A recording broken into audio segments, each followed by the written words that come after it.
Finally, there's a Russell in Denver. Nuggets country, let's ride.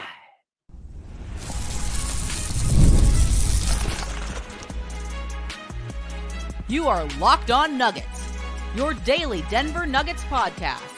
Part of the Locked On Podcast Network, your team every day. Welcome to Locked On Nuggets, your daily Denver Nuggets podcast, part of the Locked On Podcast Network, your team every day. Thanks for joining us, making this your first listen. We appreciate you guys joining us every day, Monday through Friday, checking us out the show, whether you're listening on podcasts where take a second, leave us a 5-star review, send the show to a friend, promote the show for us, help us spread the good word of Locked On Nuggets. Or if you're joining us at youtube.com/Locked On Nuggets, where you can join folks in the live chat, hanging out with us on the daily as we do all these shows live. It's a great way for you to join a community of Nuggets fans just like yourself. On today's show, we'll talk about Russell Westbrook, who's going to be a Denver Nugget. Finally, the Clippers went ahead and did a deal with the Utah Jazz, and the result of that's going to be Russell Westbrook joining the Nuggets. We'll talk about that. We'll talk about why Nikola Jokic wanted Russell Westbrook on this team, not only on court, but because of everything that he brings to the table. We'll talk about whether this is a short-term or big-term solution, and we'll talk about just exactly how much of an impact this is going to have. This will be the Russell Westbrook Show. My name is Matt Moore. I'm the senior NBA writer for the Action Network and co-host here on Locked On Nuggets. You can also catch me on Locked On NBA on Tuesdays. Swipe is off today because it's his birthday. It's his cake day. Go hit him up on his YouTube page or on Twitter and let him know that you appreciate everything he brings to our community. Today's show is brought to you by Game Time. Download the Game Time app, create an account, and use code LOCKEDONNBA for $20 off your first purchase. Terms apply. Okay.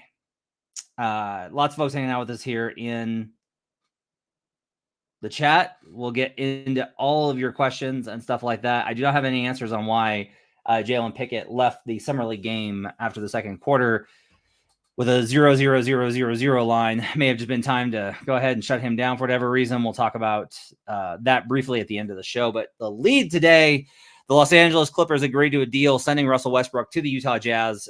Russ will once again be bought out by the Utah Jazz. It's nice of the Jazz to facilitate this for Russ. He's now a 2-time member of the Utah Jazz, officially on his career sheet, despite having never played a game. So the answer for this is like a friend of mine, a casual friend that doesn't really follow the NBA, was like, wait, I thought he was going to the Jazz. And I was like, well, he is. But he's going to be a Nugget? Yes. But the Nuggets are not in Utah. So that's right. And I was like, this is pretty common practice. And just for those of you that might be new, pretty common practice. You got a contract you want to get rid of. You're up against a cap or a tax. You find a team that's not up against the cap or the tax. You trade in the player along with a pick. And in this case, you get Chris Dunn back because the Jazz wanted to move off of him. And then you buy him out. And so Westbrook will be waived. And then the Denver Nuggets will select him off of waivers. So when we talked about how this stuff always, like, it just doesn't, whenever it's like, oh, this is going to happen, like Russ wants to play with Denver, they're expecting to get him. This stuff just kind of happens that way. And it's very rare that doesn't go down. And here's another case of that happening. So it'll be very interesting to see, do they do a presser for him? Does he come to Denver and do like a whole intro presser? I don't know if I'll be around for it because it might be next week and I'm going to be on vacation. But if not, the guys, I'm sure, will have coverage of that press conference here on the show. Look, I think the way that I wrote about this at the Action Network, do not think of Russell Westbrook as a Kentavious Caldwell-Pope replacement. And to be honest, he's not even really a Reggie Jackson replacement. The better way to kind of think of it is that Russell Westbrook is a 2 years removed or a year removed Bruce Brown replacement. That's the closest role, right? Bruce is a better shooter. I think Bruce is probably at his apex, probably a little bit better, depending on matchup, a little bit better defender than Russ, even though Russ has gotten really good in the later stages of his career. But that same kind of straight up and down, north-south, get the ball, push pace, get to the rim that Bruce Brown brought in the playoffs, Russell Westbrook can accommodate that pretty well. The shooting is going to frustrate you at times. Like, there will be nights when you're going to be really frustrated with the amount of jumpers that Russell Westbrook takes And with how bad he is on those jumpers, like there will just be a lot of nights where you're just going to be like, God, those shots are just so killer. They've bugged every single franchise that he's been on, going back to Oklahoma City. He's never been good at them. He always takes them. And I will say this, like he wants that. If Russ can find a way to actually add that jumper in the later stages of his career, much the same way that Jason Kidd added a 3-point shot in the last couple of years of his career after not being a great 3-point shooter, it fundamentally changes everything about Russ. But the odds are that's not going to happen, that Russ is not going to be able to do that. That said, there's a lot of ways in which Russ raises the floor for this team, where there will not be situations in the regular season in which he is unplayable. I think there will be a lot of playoff situations in which he's unplayable if he's still on the roster. We'll talk about that later. But Russ will pretty much raise the floor just by like competent, we'll make sure everybody's in line. We'll make sure the offense is where it needs to be, and we'll be aggressive, getting to the rim, getting past the initial point of attack, forcing help. In the minutes in which he plays with Nikola Jokic, which I'm expecting, I have no reason to suspect that Michael Malone is going to go away from the Jamal Murray stagger. I just don't have any. That's entirely possible that they just handcuff Jamal and Nikola, which I've said they need to do for some time. But assuming that doesn't happen, and even so, they can't play all their minutes together. There will be times where Jokic shares the floor with Westbrook, and those will be really interesting because one of the things I noted in my article is I think we could talk about when Jokic has the ball and Russell Westbrook's off ball, and he can be a great cutter with his athleticism, timing, and feel for the ball. And Jokic can get the most out of him that way. But what's interesting when Russ does have the ball when Jokic is on the court, there are ways in which that means that Jokic may not have to actually have the ball every single possession, which he needed to have whenever it was Reggie Jackson. So Russ can just run a basic pick and roll with Nikola, and Nikola doesn't necessarily have to be heavily involved in multiple 2, 3, 4 actions on every single possession because Russ does know how to generate some looks on his own and kick the ball out, etc., and get to the rim. The other thing I think is I did kind of think about this. The best that Russ has ever played with a center was Steven Adams, who is not a Ivica Zubac, Daniel Gafford, Clint Capella type big, where it's just like set a pick, roll to the rim, try and get a lob. Adams is much more of runs DHOs. Adams is a better passer. Adams is a great screener. Now, I'm not trying to compare Steven Adams and Nikola Jokic because Jokic is way better in every single aspect of the game. But I do think it's interesting that Russ had more success when he had a competent, versatile, more savvy front court partner to work with rather than some of these other situations in which he's had pretty replacement level, at least of archetype bigs. Like I think Ivica Zubac is a good player. So is Clint Capella. But having those guys, they're very much just like set a pick, roll to the rim, try and dunk the lob. Jokic isn't that. And so maybe there's actually a level to this in which they actually are able to get along a little bit better. And those sequences, work a little bit better.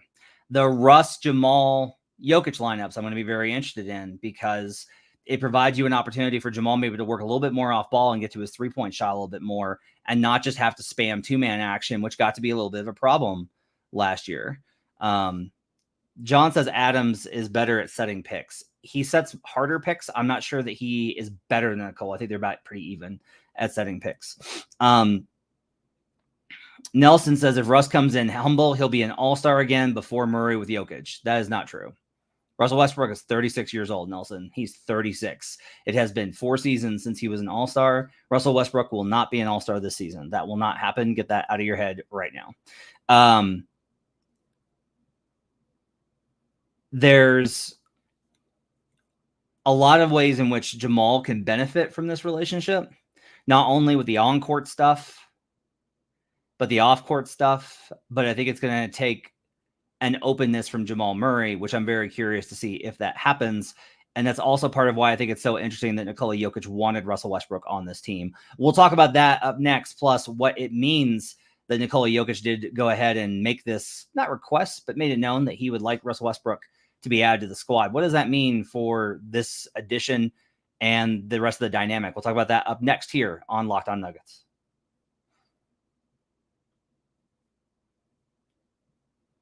Today's show is brought to you by Game Time. Download the Game Time app right now. It's a great time for you to get out and see baseball games this summer. And the best way is for you to use Game Time. Game Time's an authorized ticket marketplace of Major League Baseball, which makes getting tickets faster and easier. Prices on the Game Time app actually go down the closer it gets to first pitch. So you can get these last minute deals, all in prices, views from your seat, and their lowest price guarantee. Game Time takes the guesswork out of buying Major League Baseball tickets. You can save up to 60% off buying last-minute tickets for sports, concerts, comedy, theater, etc. Lots of great comedy shows in Denver as well. I'd like to go get a seat for using Game Time.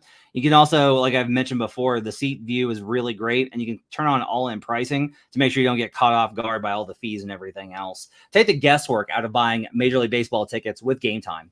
Download the Game Time app, create an account, and use code LOCKEDONNBA for $20 off your first purchase. Terms apply. Again, create an account and redeem code LOCKEDONNBA for $20 off. Download Game Time today. Last minute tickets, lowest price, guaranteed. We'll be right back on Locked On Nuggets.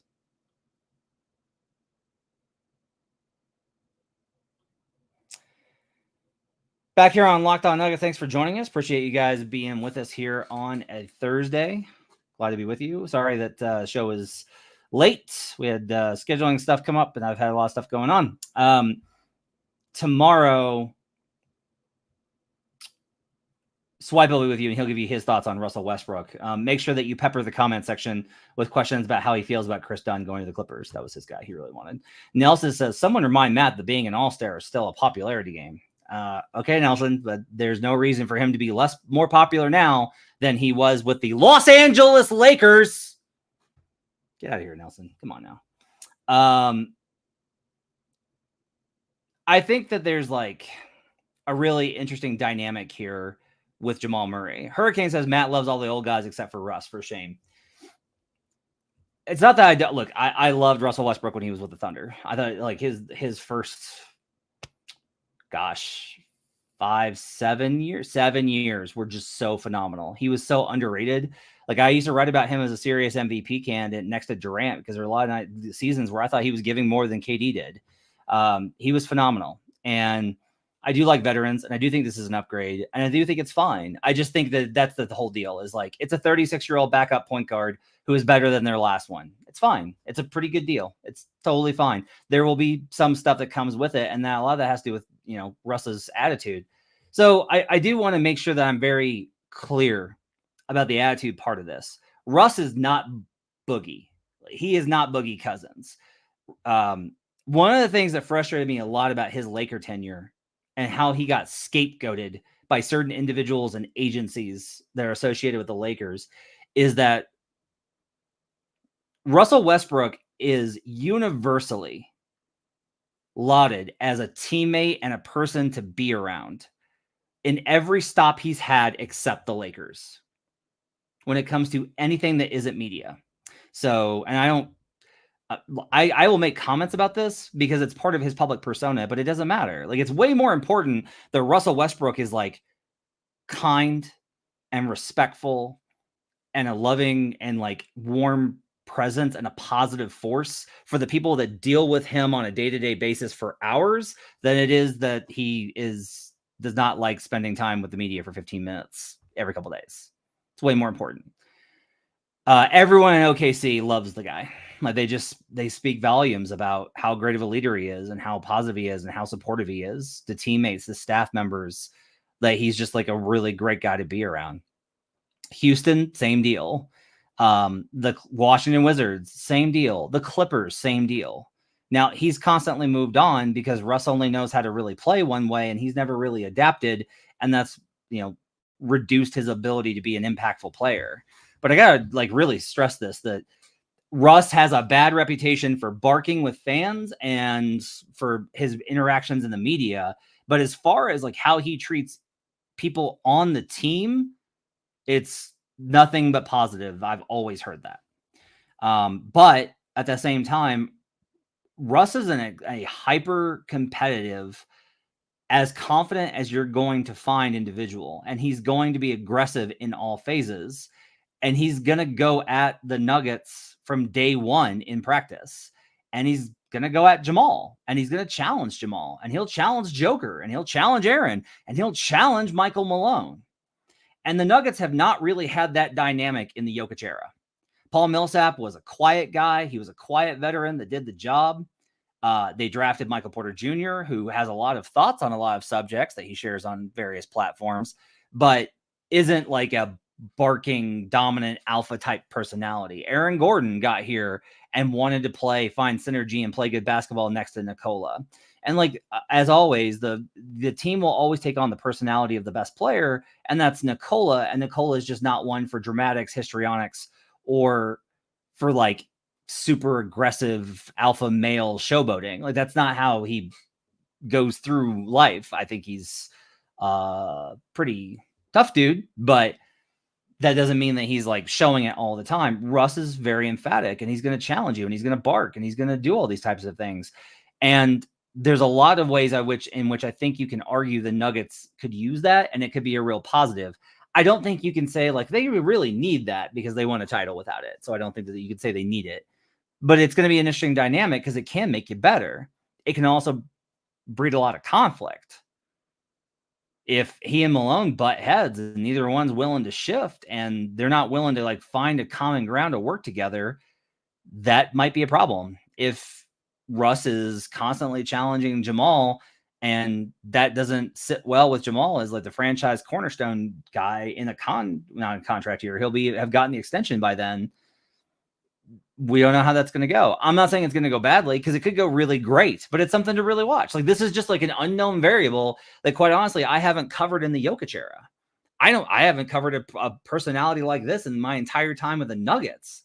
There has never been a player here since I've been here with that kind of mindset and approach and attitude. Now, again, Russ is 36 and he's at a very different point in his career.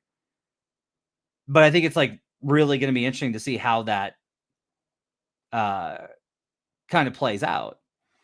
A lot of questions in the comments about Jamal not signing yet. Again, every expectation is that he's going to get back from the Olympics. They're going to hammer out whatever details they're going to hammer out, and they're going to get a contract signed. I don't expect there to be any changes. If there is one, then we'll talk about it then. But the news right now is mostly that like he's going to sign the extension. They're going to figure it out. Now, if Jamal is just like, no stipulations, no conditions, full 5 years, fully guaranteed, full supermax, no limitations, no bonus structures, nothing, no partial guarantees, no team option, just the full 5 and a player option in the 4th year. If those are the case, if like that's how it's going to be, I think eventually they'll probably get there, but it might take a little bit more time for the Nuggets to finally cave and get there. But that's, to me, I think the Nuggets have already signaled that they're going to re-sign him. So I don't think there's any question that that's going to happen, regardless of how people feel about it right now in this particular moment.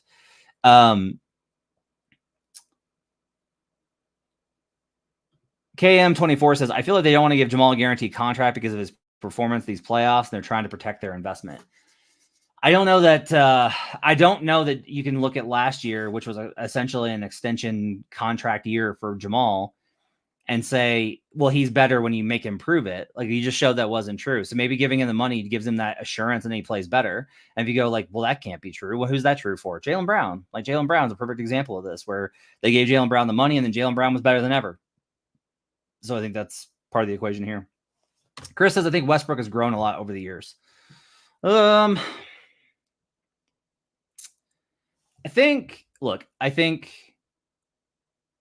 in some ways, I think you're right. I think every player kind of mellows as they get their mid-30s and they start to see the end of their career. And when you have to go to the bench, it's a little bit humbling. Like, there's growth. Like, we all grow through our 20s and 30s and 40s and 50s. Like, that's pretty natural. I would just say that there's not a lot of evidence that Russ has like adapted his game to be the best version that he can be in this era. There's still a lot of why not to him. Like, that was his whole ethos, was why not? Because the whole idea was, why can't I play the game on my terms? Why can't I be this type of person? Why can't I wear these outfits? Why can't I be a superstar who's not good with the media? Like, everything was always on Russ's terms. And when you build your entire ethos like that, and that's what led to you being an MVP and considered a top 5 player in the league, it's really hard to let go of that idea, even as you hit your mid-30s. But if there's a little bit of give on his part, I think that they could be a really good fit here in Denver, because this will be the best system I think he's ever played in. I don't think there's been a better offensive system than he's played in here in terms of getting everybody involved. There were great offenses in Houston, but it was built around Harden. And the Clippers had a lot of firepower, but it was mostly ISO ball with Kawhi and PG and Harden. This is the first time that Russell Westbrook's been part of a team like this. And that's what's going to be really fascinating, I think, to see about it. On the other side, I want to talk about, is this like a full season solve? Is this a multi-season solve? How long do we kind of expect the Russell Westbrook experience in Denver to last? We'll talk about that up next here on Locked On Nuggets.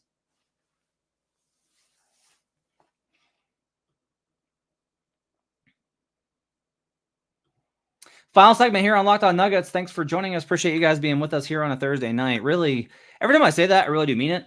I know that I say it every time. I'm always talking about like, thanks for being here. Thanks so much, blah, blah, blah. I'm very grateful for each and every one of you that choose to listen to the show. And also, I appreciate you listening when your favorite person's not on, whether it's Adam or Swipa. I appreciate that kind of just you, whoever the reason is for you loving the show. I appreciate it sincerely. So let's talk about Russell Westbrook as like how long this is going to go. I don't think this is a DeAndre Jordan situation where it's like by Christmas, we know it's not working. If it is, then the Nuggets are in real trouble and I don't know what they do. Like panic trades are not really doable with where they have assets assigned right now. Especially given that like the second rounders are now on guaranteed contracts are now looking like just dead cap space. That's not great after the summer league. That said, even if Russ is a moderate success, because I'm always baffled that people don't really remember things like that were pretty recent in just like the latest season. Reggie was really good in November. He was really good in October and November. Like Adam was talking about Reggie Jackson's 6-man. That was a thing. Like I remember those shows. Like that was a real thing that happened. And like, yeah, he played well and then he didn't. And he faded and then they moved on. And that's pretty common story in the league. So one of the questions I do kind of have is just like, okay, what if Russ works really well early, but then by the deadline, it's apparent, he's fine, but it's not enough and you need an upgrade. Is this going to be like a long-term solve? Is this like the solve? Maybe it's Julian Strother. Maybe that's the answer here. Maybe Jalen Pickett surprises everybody in training camp. It just comes in and is a totally different player than he's been in summer league. But the most likely scenario is that like Russ is the guy. And I think that whenever you're in a position of this has to work, you need to probably think about like, what if it doesn't? That again, not to say that it doesn't, because I think it's very possible that this is like a great combination and a really awesome story. And that one of the biggest stories of the season is like, look at how Russell Westbrook reignited his career next to Nikola Jokic in Denver. Like, look at that, how amazing that story is. They got the best out of Russ and Russ brought the best out of them. And it was like a special kind of electric chemistry. But also Russ is 36. And I think it's reasonable to ask whether this is a long-term or a short-term kind of combination of all things. So I'm just going to be very interested to see whether this holds for the entire season, if there are mid-season moves, because I continue to believe, like, look, I just think that it's likely you're going to add guys and the roster will be slightly different. Now, last year it didn't happen. Like the Nuggets were just like, nope, got our guys. We're good. And Ryan Blackburn, to his credit, was like screaming from the heavens, they need to get another guy. They need to go out and get DeLon Wright, and they didn't. So now we'll see whether or not Russ is like that guy. If he's the answer, then that solves one of your problems, and maybe you can address another issue that you've got, because you are going to have challenges. Even if the team is as good as last year, if they're on pace for 57 wins, you're still going to have challenges that you're going to have to overcome midseason. You're going to have to look at the roster and be like, can we get better for a playoff run? That ultimately, I'll say this is like a very big thing to kind of consider here. I think Russ can work great in the regular season. I think he can be an innings eater and set a tone and spark something, and it can be great. Playoffs are rough. And the Nuggets have a lot of guys now that opponents are going to dare to shoot. And I was talking about this on Twitter today, and there are folks that believe wholeheartedly that Christian Brown is going to be a sharpshooter this season, that he's going to be Ray Allen. And that's fine. You get to have that optimism. I'm not here to douse your optimism, right? I have to talk about things in the most realistic terms of what I expect. but it doesn't mean that the most optimistic outcomes happen all the time in the NBA, all the time. But from the surface level, there's going to be, at least in the beginning, a lot of times when if you have Russell Westbrook and Christian Brown and Peyton Watson on the floor, teams are going to absolutely shrink the paint. They are going to just absolutely jam the paint and dare Denver to hit threes with questionable three-point shooters. And that's why like defense and transition is going to be important for that second unit again, because they don't have facilitation to really be able to generate and leverage the defense if they don't have enough spacing around them. Julian Strawther can change that equation. A stagger of potentially Michael Porter Jr. can change that equation. Moving Jamal Murray off ball can potentially change that equation. But these are all parts of a solution, not holistic ones, because you're still going to have those challenges. Even if they were to stagger MPJ with a second unit, you would still have a lot of times where MPJ would not be on the floor for those bench minutes. Like Malone's not going to like stop playing 5 bench guys entirely. He can play them less than he did last season, right? But you will, in the course of a game, you're going to get to a lot of different rotations, and there will probably be a couple of minutes where you have at least 4 bench guys on the floor. And I have a lot of concerns about what that shooting is going to look like. If Saric doesn't take a tick up, that's bad. If Peyton Watson's shot doesn't look better, that's bad. Even if Christian Brown's shooting is improved, I don't think you can just be like, we'll just plug him in with the second unit and it'll work. He's not that level shooter. So I think that to me is like, I think part of the equation. Premium Water asked if I was in a fight. No, I have kids, so I have a slight eye infection. Premium also says we need one more guy and we'll be fine. You're going to be fine anyway. You have Nikola Jokic, you have Jamal Murray, you have Aaron Gordon, you have Michael Porter Jr. You have a really good roster. You have a really good team. I keep trying to stress this, that you can have concerns about Denver's upside, potential, peak, ceiling, all of these things, and still be like, they're going to be fine. Like that's just part of the equation. So that to me, I think is part of it. John Coverman says Matt's acting like the Nuggets don't have the most coveted assets, known as Zeke Naji, Jalen Pickett, and the rights to Richard Jefferson. Yeah, true story. By the way, Nuggets wrapped up Summer League tonight. Another good game from Trey Alexander. He played really well in the game versus the Pacers. Pacers were so bad. They were so bad.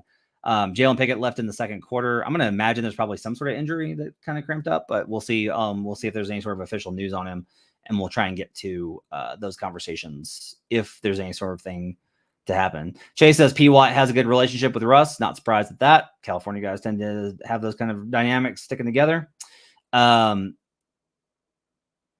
Matthew Bryan says Malone has never really butted heads with guys who play poorly if they're playing hard at the same time. So I'm not talking about if he's playing badly. That's not the equation here, Matthew Bryan. The formula here is that Russ is just going to challenge everybody. He's one of the most competitive lunatic dudes in the league. So I would just be on the lookout for how that dynamic plays out, because Malone's very hyper competitive as well. And sometimes those guys vibe, and sometimes they don't. We'll see how that kind of shakes out.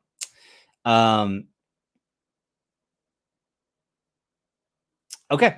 That's going to do it for Locked On Nuggets. Appreciate you guys being with us here on a Thursday. Swag will be with you tomorrow to get his thoughts on Russell Westbrook. Adam will give his thoughts on the show on Friday's edition. You can catch that more. We'll cover all the latest in the Denver Nuggets news. Appreciate you guys being with us. Hope you guys enjoy the new Denver Nuggets Russell Westbrook experience. And we'll see you guys again next time on Locked On Nuggets.